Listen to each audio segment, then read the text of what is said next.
Hello, everybody. Welcome to the second edition podcast episode of Into the Story. Today, we actually have a very special guest, Quinn ABR, or Quinn, the winner of the first mock tournament for Storybook Brawl. So I'm going to go ahead and let him introduce himself. We'll get this underway. Hey, I'm Quinn. I played a lot of BGs for the last year and picked up Storybook Brawl and having a blast playing tournaments and ladder and yeah. Cool. So, like you took first. It's a pretty big deal. Do you think that your understanding of the game and auto battlers in general really applied to your success? I think it helped. I think just going into Storybook, a lot of the community is from MTG, and that is from a non-auto battler background. And so that just gave me an edge. And then I practiced with Keith a ton in the first week, just kind of figuring out the game. And so our BG's experience kind of gave us an idea of, oh, hey, these interactions look familiar. Specifically, like Court Wizard in this game looks like Deflectobot in Battlegrounds, and that's a really strong card. So how can I use this as a strong card in my gameplay? Yep. And then also going into the tournament, I think I've played in some BG's tournaments, and strategy is pretty different than ladder. So on ladder, once you're at the top of the ladder, you really need to get third, second, first in most of your games. But in a tournament like this, the first 3 rounds, you really just need to get top 4 every game. So I was one of a few contestants who made the finals without getting any firsts because I wasn't really playing for first. I was just tempoing out the mid game, trying to do a lot of damage to everyone else, minimize damage to myself. And then when I got to the finals, was really focused on just getting first. So, oh, there's a level spell, buy it. All right, how do I not take damage this turn? Oh, there's a level spell, buy it. Repeat, get to 6, found a bunch of good boys, won the game. Yep. Sounds right. So yeah, there is a difference between tournament play and ladder play, I guess. And I mean, did you find yourself doing things in tournament that you normally wouldn't have done on ladder? Since you're, like, I know it is different, but like anything that you could think of that stands out that was like, wow, I would have never like actually done that on ladder. Thinking back a few weeks now, If you don't I have think I anything, wouldn't have played the final. As I said, I was buying every level spell. On most games, I find like 2 level spells is enough, and I kind of stop after that. I feel like I'm just going to die. But on a tournament setting where first qualified for the next tournament and second didn't, I just wanted to buy everything. yep. I think, like, if I were to just interject for a sec, like, I think it really leads back to what we talked about last week, where it's all about goal setting when it comes to this game, right? So there's nothing that you would, in my opinion, do significantly different in a tournament necessarily than what you do from a ladder perspective if you were setting a similar goal, right? So if your goal was to get first in every ladder game, you'd probably play it in like a pretty similar way the way Quinn played it, I think. So that's what kind of stands out to me from what Quinn's saying there, because yeah, I think that can really inform your decision making, right? For sure. Yeah. I have streaks where I just play for first on ladder and I get first or I get 8th. And that's how I was playing the tournament game.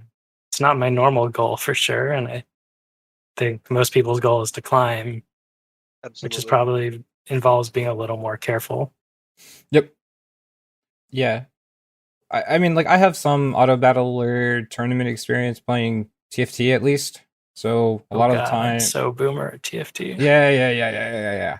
But I slammed an item every time I could. Like I made the most aggressive play that I potentially could in order just to keep HP intact. Like I try, like I feel like if I was playing in a tournament or in a tournament setting, like any plus spell that I could make that would at least save me the most minor bit of HP without griefing, I think I would do. Even if it was like a temporary thing that might have given me like just a minuscule advantage, I guess, if that makes sense. There's a very similar concept that should be applied in Storybook Brawl as well, in comparison to casting spells. Most of the time, you want to be casting a spell, whether it be to level up, whether it be to hedge the opponent's back line or pigamorph something, etc., etc.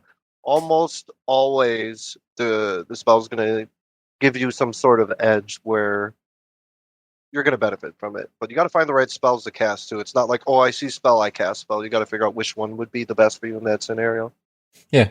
I think that's a really good point, Cluck, because like you do want to cast a spell every turn, but not to the extent that you spell lock yourself too early, right? So like a spell that you might take at the end of your turn is not one you want to take at the start. So then you want to leave yourself open to leveling as long as possible if that's something you want to pursue. And then once you've decided that, well, I'm not going to be casting a level spell, then you can start to consider, taking some of those more tempo-oriented spells at the end of the turn. Well, also Absolutely. in those lines, especially in the first 3 games of the tournament, and actually on ladder, I think just buying every health spell is worth it. So Storybook Brawl doesn't have any tie mechanism. So if 2 people die at the same time, if you die but lose less health, you get a higher placement.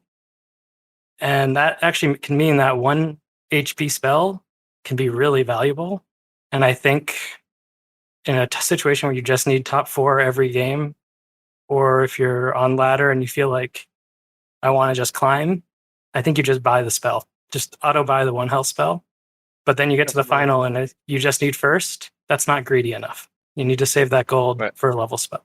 Yep. There have been a number of times where, spamming the health potions actually kept me alive long enough. Like I didn't die by 2 health or whatever that number is from casting the health potions / Turkish Delights to gain health and survive a turn longer and then hit another power spike and win the game or get a higher placement, etc. Yeah, I actually have like kind of a similar story of something that recently just happened. I was co-oping with Shui. We were talking, and instead of me like rolling and doing something with my turn, essentially gold went to waste. And we took a 5th or a 6th. I can't remember off the top of my head, but it didn't have to be that way if I didn't waste like half of that turn just like talking about what we were doing or what I was trying to accomplish versus like actually like rolling and like doing the thing and like actually making my board stronger, which I mean, people complain about, taking the Aether, like not dying or dying to the high roller, but it's like, what could you have done in that situation to prevent yourself to have more HP so you didn't die there and you could have died at least in top 4? Or you could have Sorry, Bahamut, just if I can just step in for a sec, I lost a little bit what you were trying to describe. So are you saying that you ran out of time in the turn and bought a health spell, or what was the context there? Oh, the context is that I did nothing with my turn that actually did anything to improve my current board state, to keep me alive. And I would have stayed alive if I could have actually done something within that time. So the context is like staying alive, and the ways that I could have improved that was actually doing something with my turn versus nothing. Sure. Doing something is better than... Yes. Yeah. Me and Quinn actually had a really interesting conversation, or not, it wasn't super long, but we were just talking about like, what if there was a spell that cost 4 gold that let you gain 3 health? Like, would that be a good spell? And it was kind of like, probably not, but I have heard people say like about Turkish Delight, they're like, oh, like if I can just get to 3 health off this Turkish Delight, like that's probably worth it.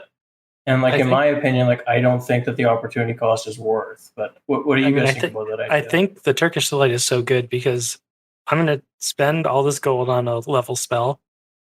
I'm assuming now that I'm going to lose the next fight because I didn't go all in on strength. Mm-hmm. But instead of taking 7 damage, now I'm taking 4 damage. I think that is the big advantage of Turkish Delight. For sure. At 3, I'm just saying, like, at if it was just plus 3 HP, I don't think it's worth it. Like, no. Yeah. It's so much gold that you're investing, whereas like you could just win the fight and you save more health than that. Yeah, exactly.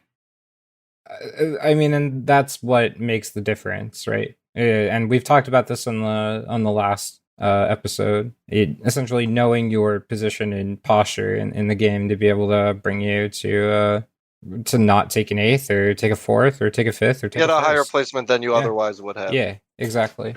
Yeah. So I guess the next question that I have is, were there any heroes that you gravitated towards during the tournament that you played and it was like a snap pick every time, or did you really have to think about like what you were taking? And in the moments where you had like inopportune heroes, like what was your way around that, I guess? I don't think I got a great hero the entire tournament. So I didn't get Wonder Waddle, I didn't get Avella, I didn't get Merlin. Like these heroes just weren't offered to me. Mhm. And so I took the hero that gave me the most tempo. The last round I took Jack's Jumping Bane, or Jack's Giant, sorry, not the treasure, the hero.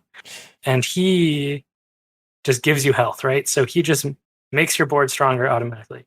Then use that to buy those level spells I was talking about. So I went for the hero that made me just the strongest on board. The other heroes, I think, were just all middle of the road heroes. And I was like, all right, play for top 4. Be strong in the mid game. I mean, I'm saying this again and again, but like it's important to think, am I going to get first if there's a Wonder Waddle in my lobby when all the players are really good? Maybe not.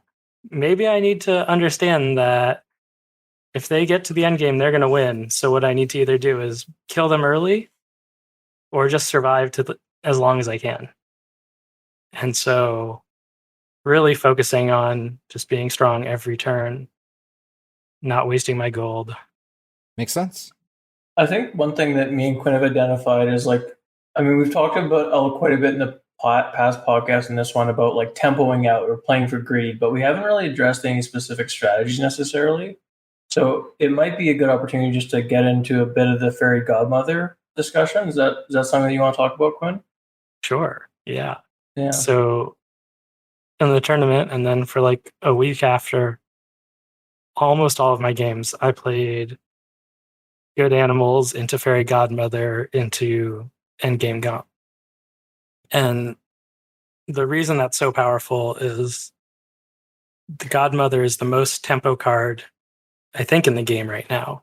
So you buy a godmother and all of a sudden all your good minions gain something like 30 HP if you have 5 of them on board or 10 of them on board. You can have 10 if you have something like a Bo Peep. And so, whereas if you buy a Lady of the Lake, you're getting 8 health, you can buy a Fairy Godmother and get 30, 40 health on your whole board.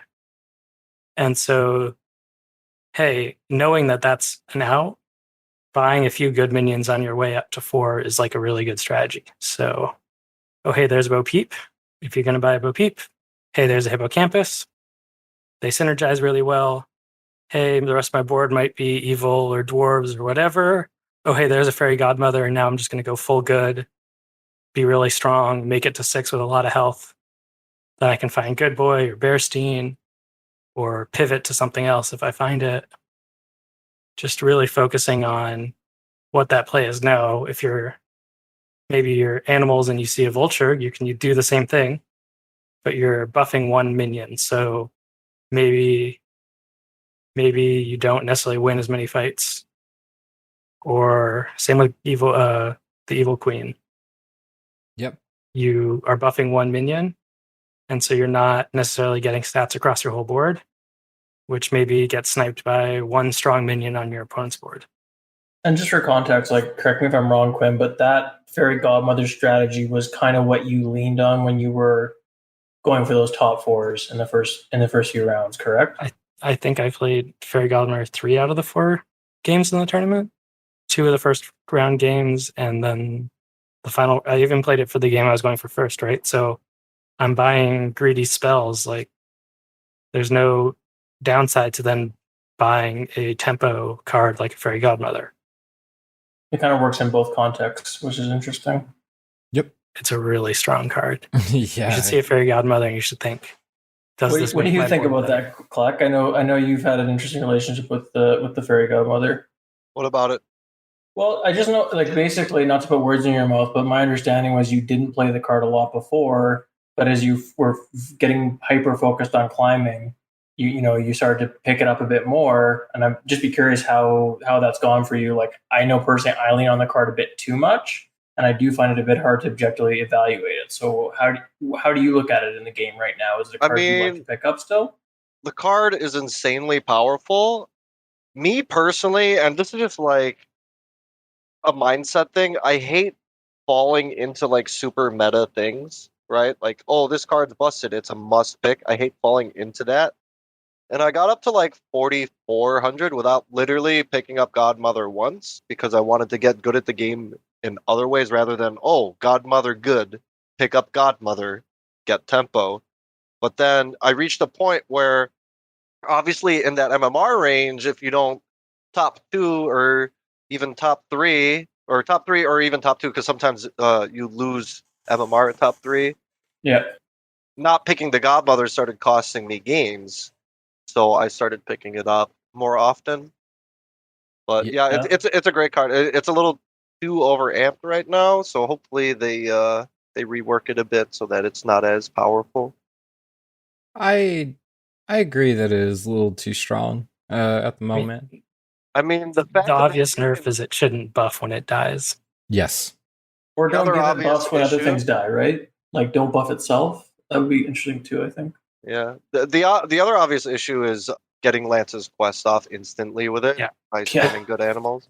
Yeah. I mean, it's maybe the most. It's probably the reason why it's so busted, right? Like, you go in, you buy some Bo Peeps, and then, oh hey, I tripled a Bo Peep into a map. Oh, there's a Lance. Oh, I got a 7-drop. Easy. Yep. Like, if I have a Godmother, I'm hyper focusing on tripling a 3 into a map. I was co-oping with Shui the other day and literally had this conversation. I was like, I have all these Bo Peeps. The first and a Godmother. The first treasure I want is map. The second treasure I want is Ivaries. Yeah. I didn't get map. I got eye. But I was thinking, how do I get that 7-drop and with the Lance? Because the Lance procs just automatically. Yep.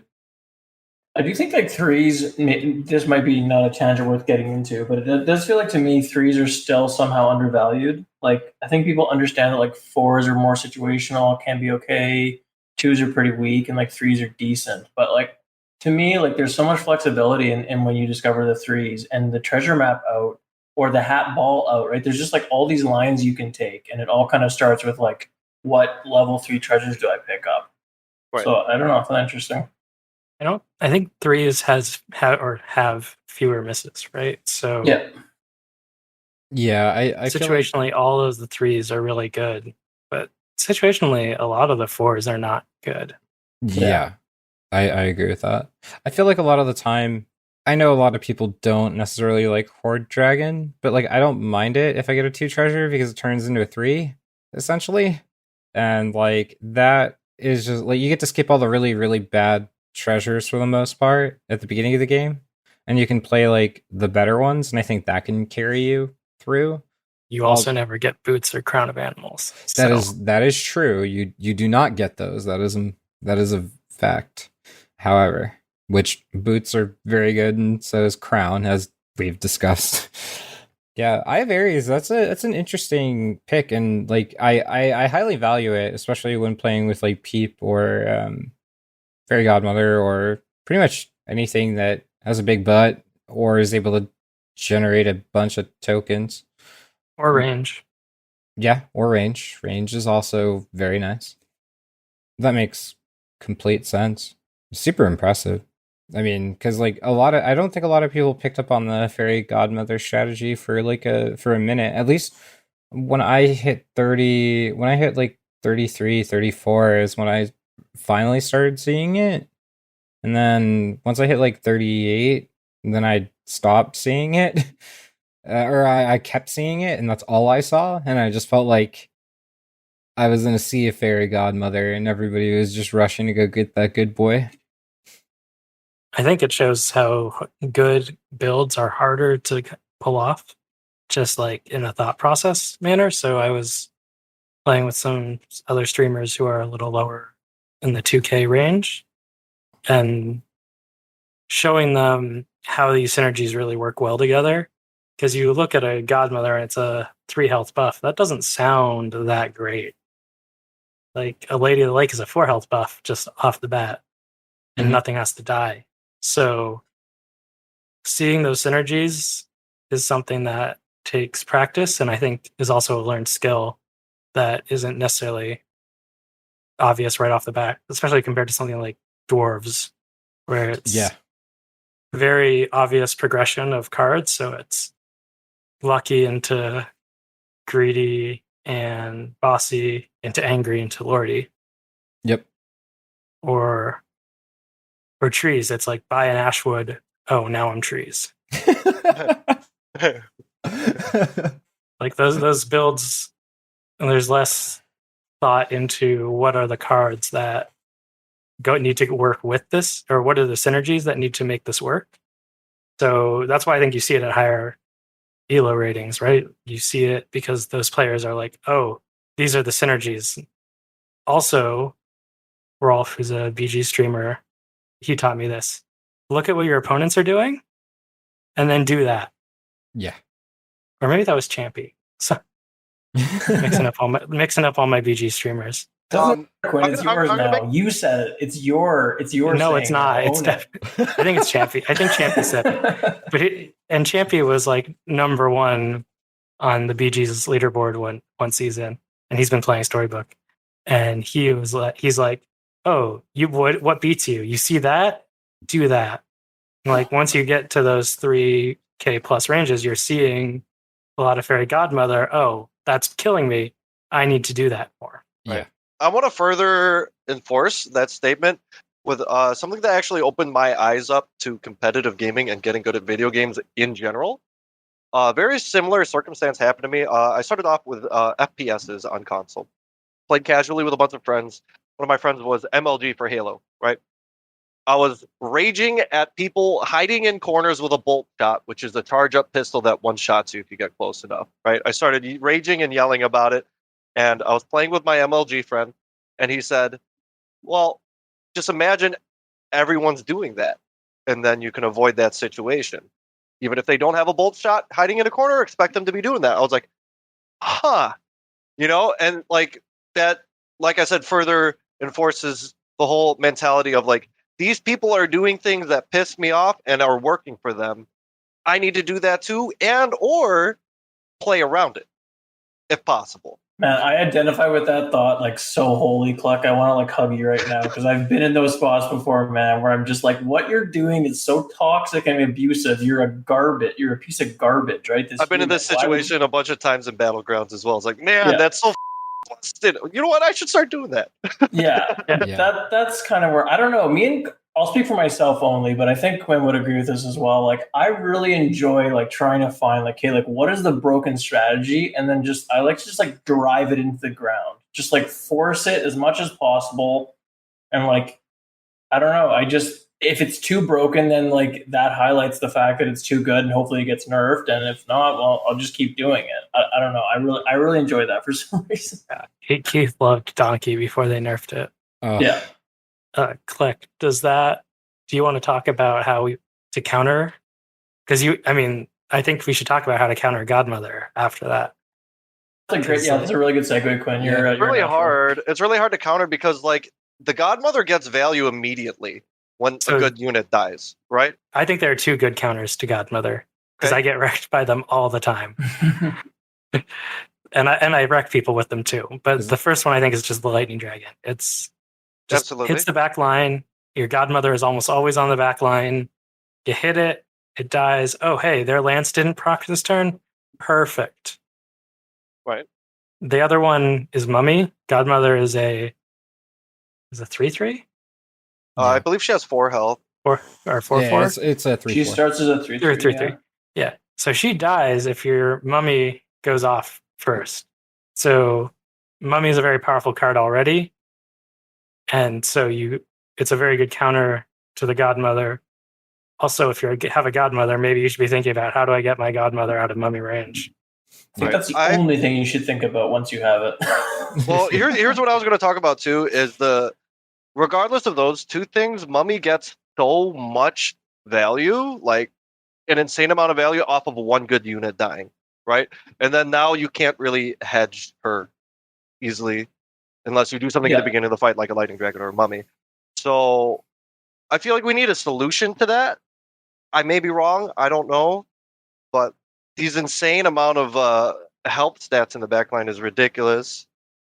You know, with her popping off and all that. Like it allows you to win fights that really you're not supposed to just because you put in one card. So the other one that I really like is Apple Tree. That's a card that really dumpsters me when I'm Godmother comp. Undervalued card, by the way. Yeah, it's an amazing card, and it's kind of a card that like the way that I used to look at book on 5, monster book. Now I kind of look at Apple Tree like that. Like I just think it's gonna do enough. It's gonna value trade enough times that it's worth it. Yep, absolutely.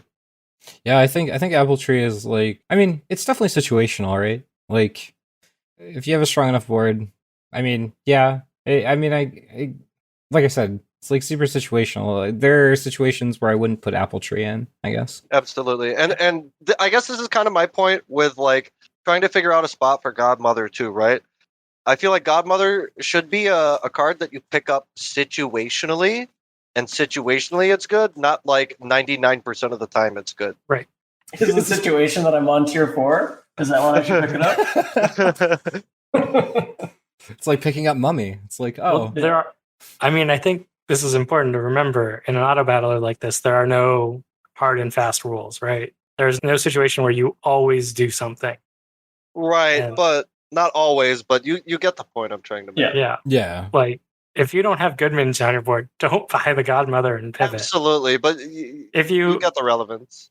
Yeah. So you're saying you'd like it to be more situational, Clark? Is that what you're saying? Yes, exactly. Yeah. Okay. Yeah. No, I really agree with that. That makes right. Like in comparison to like Apple Tree, very powerful card, but it's a situational card that you pick up. Yeah. Apple Tree has other really big advantages, like taking out a good boy's health too. Yes, absolutely. When you play Juggle, like if you or Pumpkin or Evil or I don't even know what the comp is called. I just call Sarcophagus? No, the pumpkin comp. Okay. Like when you play Scam comp? Yeah, scam. Yeah, there we go. So like when you play that, you should be playing Apple Tree in that lineup every time. There's literally no reason. Not only does it give you access to scam more, but it gives you access to like Medusa and like ranged units. I mean, I guess Sporko is not exactly the greatest range unit of all time, but like there are situations where with summoning Portal it can be pretty spicy. What I'm saying is like I love Apple Tree when I'm playing against good comps because like yeah, I mean scam will, if you put enough variables into the pot of things that can come out of your pumpkin, you most likely more times than not have the advantage over the good boy comp. I actually don't typically run Apple Tree with my pumpkin comps.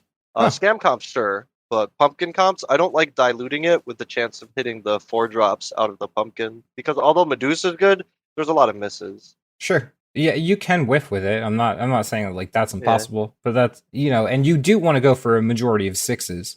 Absolutely. But Apple Tree is also not bad if it's running if that good boy is running face first into my Apple Tree.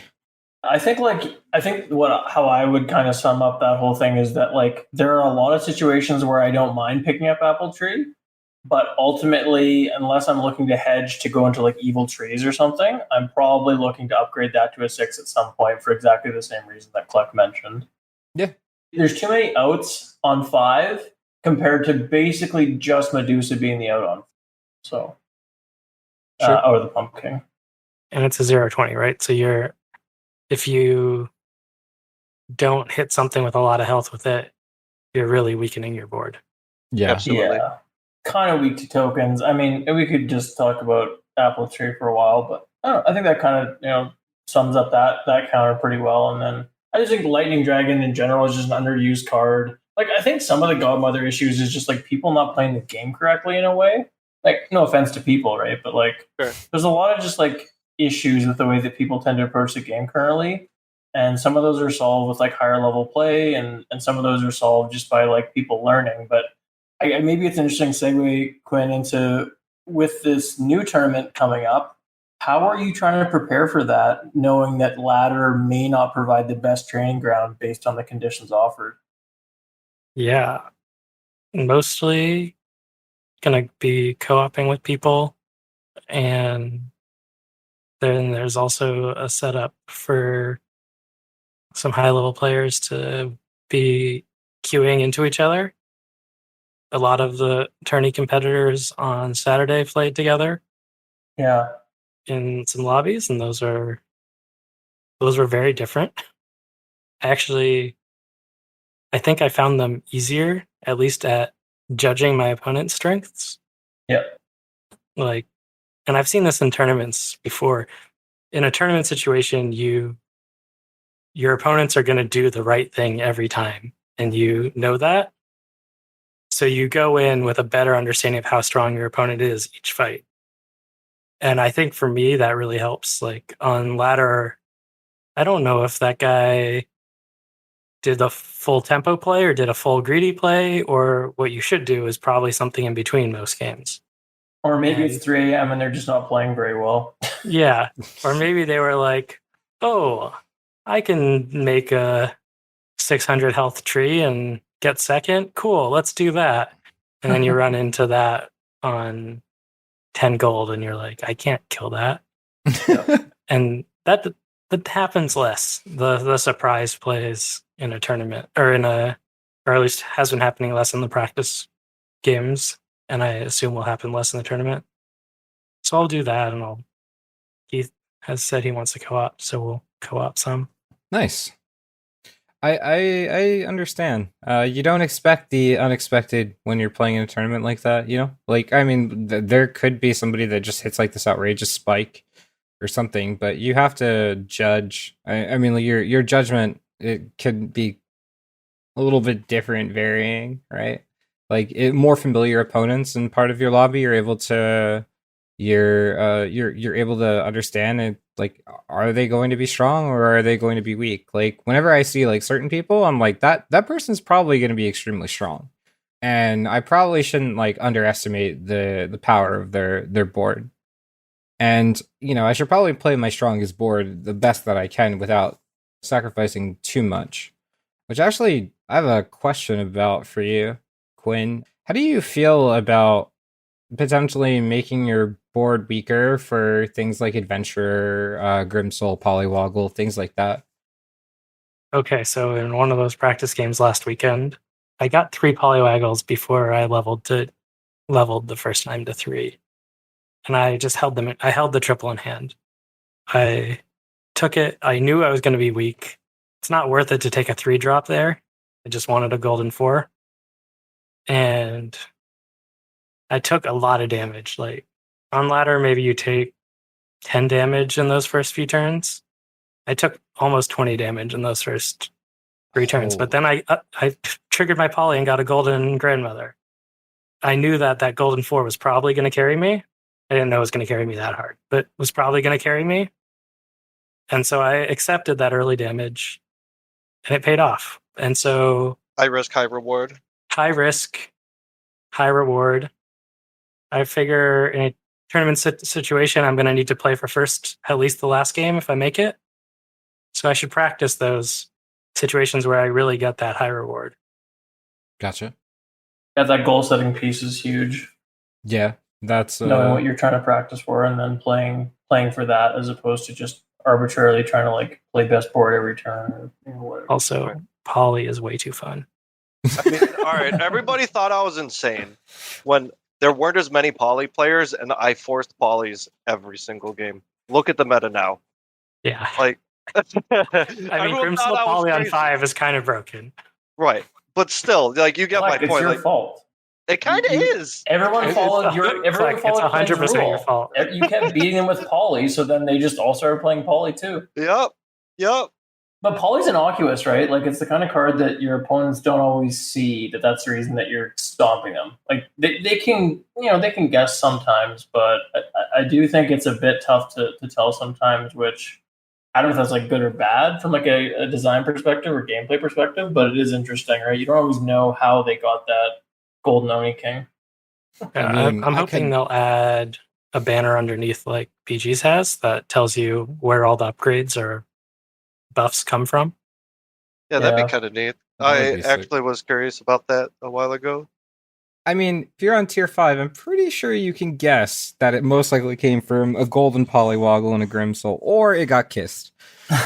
For sure. But, there's neat. Say in Quinn's case, say it was just a regular Poly and he like kisses into the Godmother. Now he's building around Godmother on tier 3, gets to tier 4, and his opponent sees that it goes like full Godmother build on tier 4, and it's like, holy crap. Yeah. They have no idea that Godmother came from the Poly. Yeah, and if you're building the Godmother comp on 3, you're at a huge advantage because your pool is smaller, right? Yep. Your odds of finding Bo Peep are so much higher. It's such a big advantage to get. And one good unit dying on your board is +6 health to every good unit on your board, and you just auto win every fight. That too. Yeah, about that.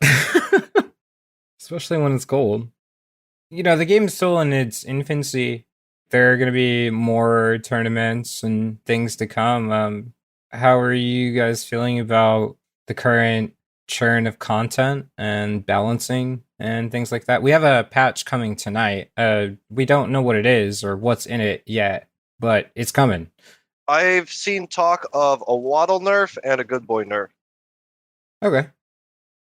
Which are kind of expected, right? Because those are two problematic things to the I game heard right that they're now. nerfing the Grandmother hero. They think it's too strong, so they need to make sure that...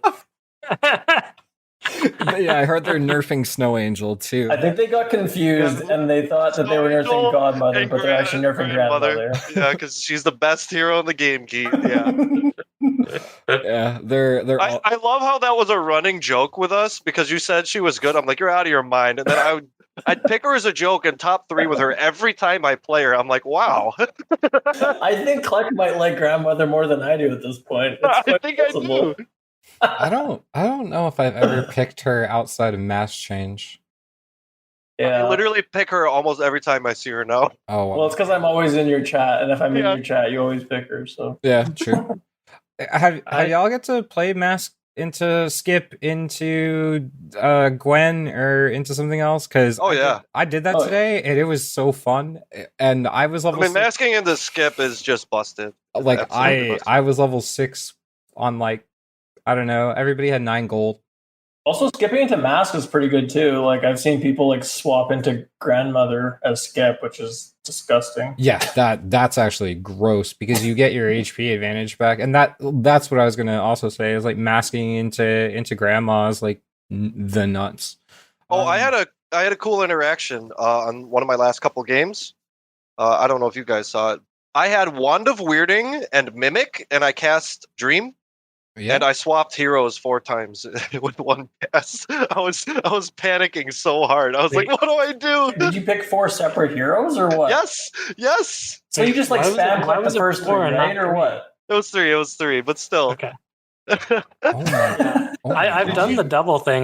Yesterday I did Gwen into Grandmother on like a double, or Gwen into Horde Dragon, like with I think I had Hat and Forking. Oh wow, that Jesus. Yeah, it's like, I got a spike and I've got 10 extra health and a bunch of stats. Yeah, this is my board. You guys can see it. Yep. Good luck. Pull off Wand of Weirding Mimic Pigamorph though. Oh, I haven't done that. Endo did that to me the other day. Oof. Yeah, I'm sure he did. So sad. We talked about this, and I kind of want to make this a staple at least in discussions when we bring on guests. Is like, what are cards and units that you favor, and like what heroes do you favor? Okay, you're not the guest, Kleck. Shut up. I mean, Kleck's not wrong. I see a Poly, I want a Poly, even if I'm not buying it. True. I think cards that I favor that other people don't favor as much are cards like Hippocampus, which the turn you buy it is really bad because it's only got 1 health. But 2 turns later, if you have a Bo Peep, it's a 5/10 or a 5/15, and that's way bigger than anything else you can buy on 3. Yep. It turns into a big boy real quick. Yep. And it's a great kiss target into a 4 because it keeps that health buff. Oh, wait, does it really? Yeah, totally. I did not. Kissing a target keeps all buffs, so Yeah.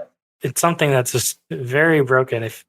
Kiss is a card I actually think that's a reasonable way to play the game. Like valuing units higher because they're good to kiss, like Merlin's Familiar, for example. Or if you see a kiss, you need to think about it. I think. Yeah.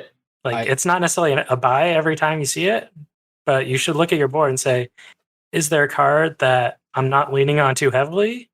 That could become a lot better if I make it a 4-drop or a 5-drop or a I have a good 6-drop. example here. It's not as good of an example, but it's relevant. So, like kissing a happy little tree instead of selling it, right? And you have no other good kiss target. It's like, oh, maybe I get a 3-drop that has a ton of health on it, and it could be relevant. What if you hit a donkey? Right. Big Absolutely. donkey boy. Or like I did today, what if you have 2 Spellweavers in play and you kiss a upgraded tree or a regular tree into a 3rd one? Like that's pretty good. Yeah. That's yep. And that's the high roll. But the essential idea is just like you're just like putting even if you're putting stats on a weaker minion on the earlier tiers, if you can afford that tempo loss, or maybe it doesn't even cost you a tempo loss, right? Then you get to put those stats onto like a higher tier, more relevant minion. So it's like a way to, because scaling, I think, in this game is a little bit overrated sometimes, the way people look at scaling compared to just maybe some other auto battlers. But I think that that's one way that you can keep your scaling relevant through the game, right? It's through kiss? Yeah, through kiss, exactly. Yep. Yeah, I agree. I mean, the line that I don't think as many players are aware of that should be. Yeah. And Keith really, when we were co-oping last time, really threw it home to me. If you triple the Nyan Sea Monster, or I guess you upgrade want to it, save you it only for need a kiss? 2. You save it. If you find a kiss, it's a golden 6-drop. And selling it is 1 gold. 1 gold is not that valuable. A random golden 6 is so valuable. Absolutely. Unless it's... I had somebody disagree with me on that too. Yeah, it made me leave their stream. It's also a reason to keep an upgraded Lance or any other upgraded 5. Unless you accidentally kiss into Lordy and you're not playing dwarves. And you just hold it and kiss it again. Yep, exactly. I mean, that's also true. I've kissed targets into things that are insane. Like Nyan into Golden Good Boy is always like a real page turner. And I'm just like, oh, well, this is happening. Or like Golden Poly with Grimsoul, and you just like churn out a good boy or something, and you're just like, oh, well, there's that game, I guess. You just got to find the rest of the good units, but like you're pretty much there. I mean, Golden Poly Grimsoul into Yorgmond is kind of nuts, right? Because you already have the Grimsoul. Yeah. Oh yeah, that's crazy. Like, that's the dream. I really don't like Jerry that much. I'm not gonna lie. I like him early. He's hard to buy on 6, but if you have a Grimsoul, I think it's right. And his place is like the same as most evil comps, right? Like you get it early enough, it's insane. It's better than other units of that level immediately. But over time, it becomes worse. Yeah. Jerry is not a scalable. Well, right. Okay, I shouldn't say. I mean, you can scale him with Echowood, right? So you get Grimsouls on your front line, and you have the Gorgomond, and maybe he's more of like immediate punch level 6, and I think that was the intended purpose of. But that's good, right? You're behind, absolutely. And you need to survive a fight, or need to just kill the guy that has a good boy on his board before he gets a second one or buffs it up. It's a great card. Yeah. And it's really good against tokens. Like I can't tell you how many times like I've like snap pulled one and just ate a baby bear, and my opponent was real sad. They just died from how large the Jorm was. Like there's not really much you can do around it because It's a little bit interesting from like a rock paper scissors perspective. Just the way that Slay comp really chews up death rattle stuff or last breath stuff. Like obviously, like once good comp gets big enough, it doesn't work anymore. But it does feel like sometimes most comps would beat a Slay comp, except the Slay comp just completely destroys a mid range last breath Bearstein comp. So I'm not sure there's any value there, but it is interesting. I feel like there needs to be more RPS like that. And I know that a lot of people do not favor RPS, especially like the trifectas in like Magic and things of that nature. Like this deck beats this deck, that beats this deck, right? Like I like that. Like that is my favorite way to play things, because you can experiment between the two and find the happy medium, right? And it allows you to play more with actual skill to be able to counteract. So like a lot of people in good comps, like if they see Soul Tech, they'll normally not pick it up. But like if I know somebody in my lobby is playing Doom Breath, you bet your ass that like I'm picking up that Soul Tech and like holding on to it until I have to play that person.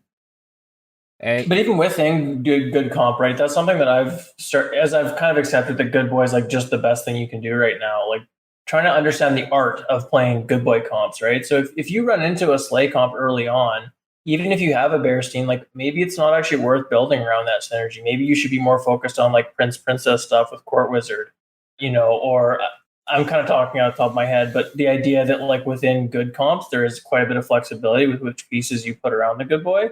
And the death rattle stuff or the last breath stuff is going to be quite a bit weaker to say a Slay comp. So that is one interaction that does exist currently. But yeah, for sure, Absolutely. I agree. That's a good point. Yeah, no, 100%. And you should be learning how to posture your boards, right? Like 100%. Like if you know somebody's playing with only one good boy and you're playing evil comp, wouldn't you want to maximize by playing Medusa, Apple Tree, like maybe even a second? Like say that you don't scam with the first Medusa, like a Medusa in the back line, and then like on 5, I think, if I'm looking at the board. I'd even consider putting a Cupid into my evil comp. Yeah, at that point. That too. Like also teching Cupid. I mean, I know Kleck, you love Cupid, right? I love and hate it equally. It's an extremely powerful card. Yeah. It's hard for me personally and a lot of other high level players. I know some people don't follow this, but it's hard for me and other people to see it on 5 and not pick it. Yeah. I had a game where I played 4 Cupids and my opponent was not happy. Oh, hey, your trees. Oh, your backline tree killed your frontline tree. Oh, your backline tree killed your frontline tree. Oh, your frontline tree killed your other frontline tree. Rip. Oh my god. I'm going to talk about real quick. It's slightly relevant. 2 of my favorite interactions I've experienced with Cupid. One is Cupid hitting the enemy's Cupid to make his units attack each other, which was awesome. And on the other end of that, I've also experienced, which I laughed my ass off. I was running a golden Bearstein comp. Enemy Cupid hits my golden Southern Siren, and my Siren eats my baby bear and spawns 2 baby bears with me on my side of the board with a golden Bearstein. I laughed my ass off at that. That was awesome. Oh, that's actually incredible.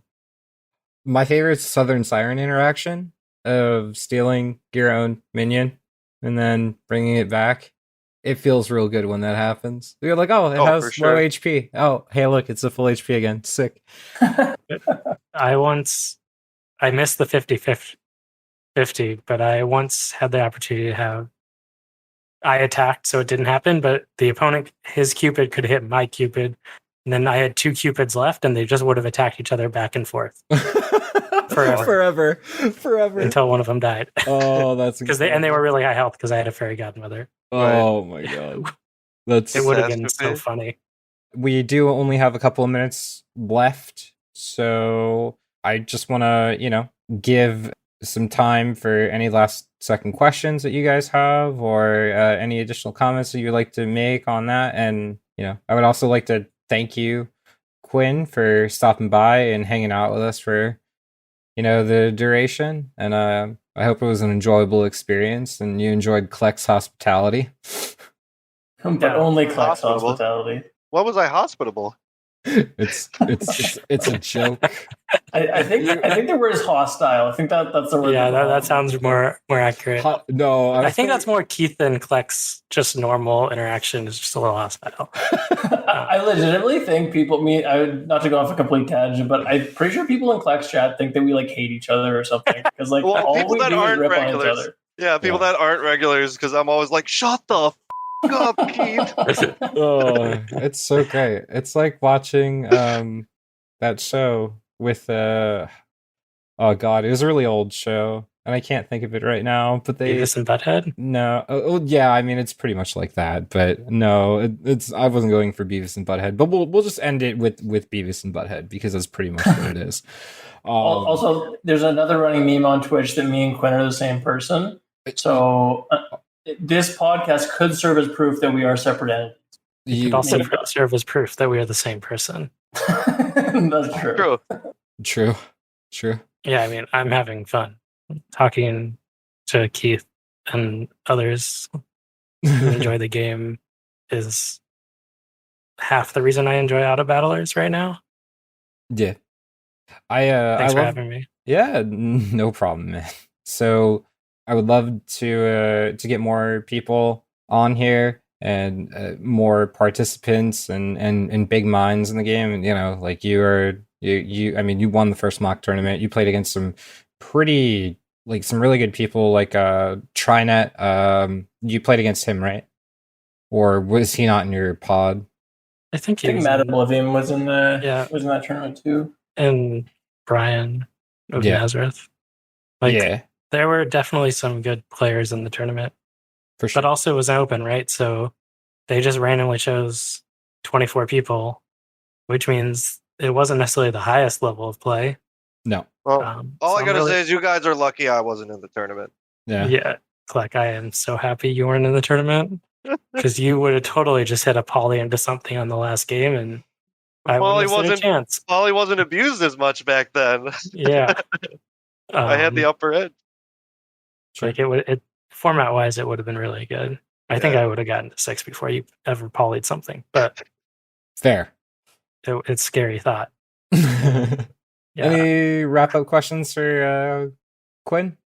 I think we covered it, honestly. Yeah. I think, I don't know. There just needs to be said. Quinn has made the biggest good boy I ever saw in a screenshot. I know bigger ones have been made, but with Quinn Loves Trophy Hunter, he made a 36 million health good boy. Is that right, Quinn? Yeah, something like that. Yeah, it was incredible. That's absurd. Anyways, that is the kind of memes that Quinn is capable of summoning. I think he's going to bring that full force in the tournament. Yeah, I mean, guys, don't let your memes be dreams. Yeah, puffs can totally work. You don't even see the game anymore. It's just numbers stacked on top of each other. Yeah. The contiguous line of health bars at the bottom is the achievement you want to unlock there. Get it all the way across. Do you think this game is better for me because it has more of those Exodia-like builds? Because you know how in BGs I love Beast Exodia or Bomb Exodia, and this game is basically the same thing. Oh, that's why your profile picture is the holy mackerel. No, my profile picture needs to change, but I did that to screw with some people one day. Gotcha. In this game, compared to Battlegrounds, there's more room for creative comps. Love it. To go over the top of people. I think there is more room for creativity in that sense. Love it. Absolutely. Yeah. 100% correct. 200% agree. Especially with all the experience of in auto battlers that I've played. Like, I think this one lets you be as creative as you possibly can be. And, you know, maybe eventually we'll find something as good as Fairy Godmother and Little Bo Peep. Oh. Before we wrap it up, I do want to mention and add in the spark of creativity. I know I talked about my mermaid doubly bike from Skip, right? The creative play. I'm not sure if I mentioned this last time, but hitting Happy Little Tree, Golden Happy Little Tree as like a 24-24, and then hitting early round table with Treasure Map. Ooh. And then transitioning into round table trees while having a 24-24 or a 30-30 Golden Happy Little Tree on the 8 or 9 gold turn. That feels real good, man. Super creative plays like that are one of the main reasons why I love this game so much. Yep. Well, like I said, I had a board that was slightly creative, playing with Evil Berenstain, like some summons and pumpkin. And essentially, I had summoned everything and just like had a ridiculous circus of a board. It was nuts. But I don't think in the majority of other games like you would have that opportunity. But yeah, lots of creativity to be had here. Lots of really interesting and sick plays to be made. So that leads us into, I guess, kind of the wrap up. Quinn, once again, thank you very much. And if y'all have any cool or sick or spectacular plays, screenshots, clips, etc., you can either post them in our Discord, which is Into the Story, and there will be a link part of the video so y'all can join. And then there's also the Discord for Storybook Brawl, which there is I believe, a highlights section where you can go ahead and post. There's extremely memey moments of your 400 puff puff board, or I don't know. I can't think of anything else like even more ridiculous at the moment, but that's where my brain's going to. I played 7 Puff Puffs as grandmother the other day. Oh no! Hell yeah. Because I had Mirror Mirror. Oh god! All right. That's gross. That's disgusting. All right.